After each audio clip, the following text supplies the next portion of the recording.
Artificial intelligence is being used in a ton of different ways. Becoming a millionaire might be a dream for many, but it requires more than just the wishful thinking or winning the lotto like we just seen in the news. As AI language continues to progress, there are 5 ways that ChatGPT says you can become a millionaire. That's what we're going to be looking at today and see how exactly. Now, when you look at ChatGPT, if you've used it, it's really cool systematically, kind of basic.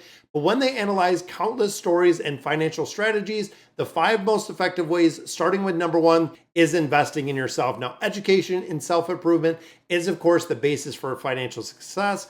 When it goes through and it analyzes financial data, when it analyzes stories, it says this is the number 1 way is the investment in yourself to improve your skills and knowledge, which is kind of funny because that will increase your earning potential. And this is coming from artificial intelligence. Whether it is having an advanced degree, learning a high demand skill, having a side hustle, attending webinars and seminars, enhancing your abilities can lead to more opportunities.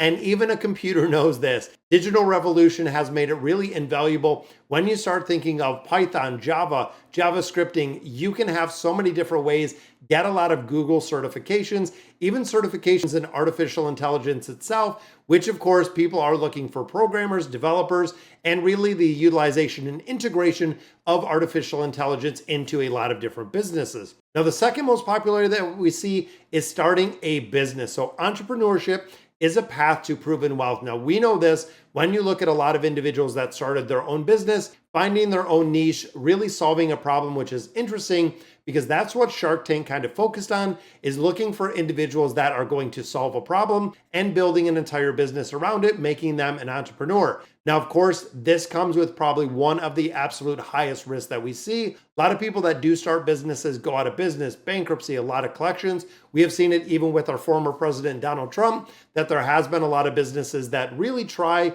and unfortunately do not fail. Even looking in the United States, a majority of startup restaurants do not fail or do not make it past that first year.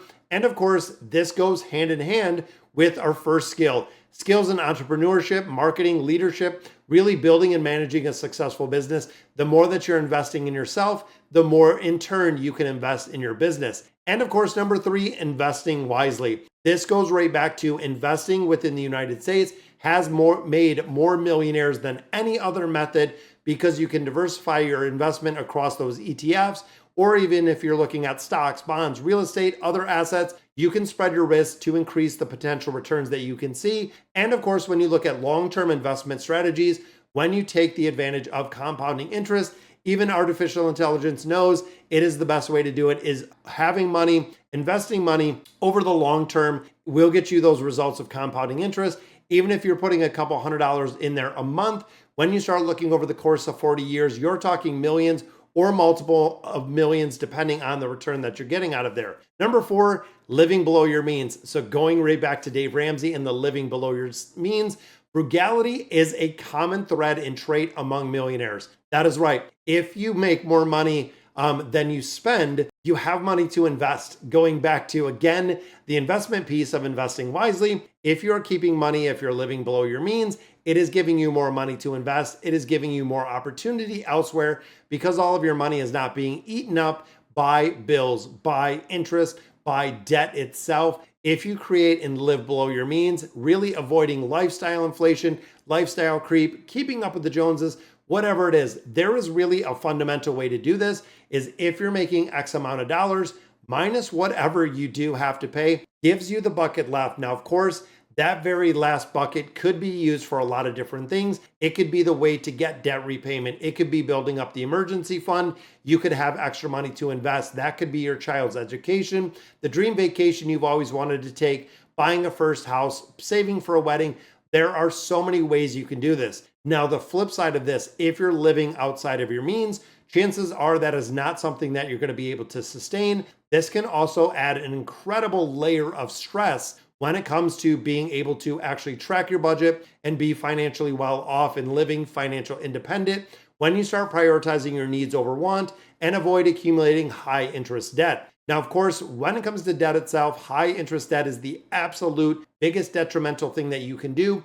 When you start looking at those high interest credit card payments, when you start looking at the interest you're paying, it is not about how much money you earn, it is about how much money you keep.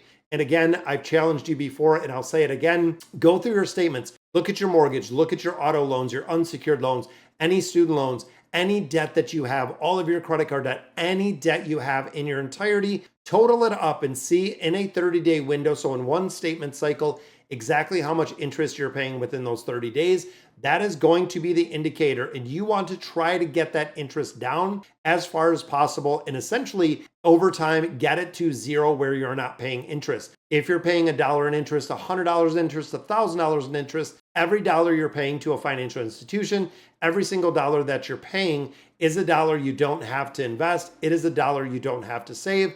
You are essentially giving your money away for the things you have in your life. And of course, nice things are nice, but how could you make them better? Now, the final one, we look at the 5 ways ChatGPT says you can become a millionaire: networking and learning from successful people. Now, when you start thinking of some of the most successful people in the world, they surround themselves with very successful individuals. Even when you look at investors, they do the same. When you look at entrepreneurs, looking at the value, the insight, and opportunities that are out there from networking with leadership, mentoring, partnerships, access to investment opportunities, and even knowing individuals that are in the same bucket. When they say, look at your friends, look at your family, look at the closest people in your life, that is exactly where you're going to be. Becoming a millionaire is a journey that is very unique to everyone. It requires discipline, hard work, strategic planning, and of course, coming up with the investment plan. Following ChatGPT endorsed strategies can increase your chances of becoming a millionaire. And for me personally, of course, it is about budgeting. When we talk about budgeting, when we talk about savings plan, when we talk about a bunch of different ways to really manage your money, because if you want to invest in yourself, chances are there is a price tag with it.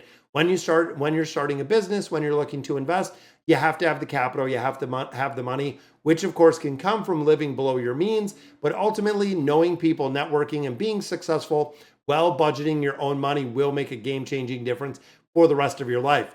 Me personally, when it comes to budgeting, we do zero-based budgeting. That is what I have always done. What that means is if I get paid $5,000, I have, let's say, $3,000 in expenses. That gives me $2,000 left over. Even if those numbers change with income, even if those numbers change with liabilities, that very last bucket that I have that a lot of people, again, can use for the debt repayment, can be used for the investing. I use specific levers. Now, when we look at the levers that I use, 401k is one of them, making higher contributions. But then you start looking at IRAs, you look at MASPs, you look at your house savings accounts.